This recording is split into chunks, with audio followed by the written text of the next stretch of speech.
Hello friends, welcome to Creative Medicine. In this lecture, we will learn about.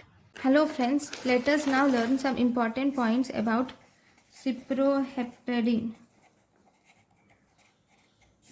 Cyproheptadine is actually an appetite.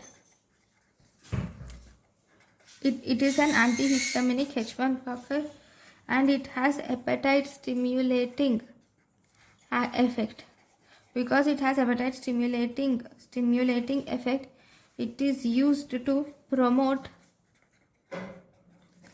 weight gain in poor eaters. It is used to promote weight gain in poor eaters. This is about cyproheptadine. Thank you for watching. Thank you and thank you for watching.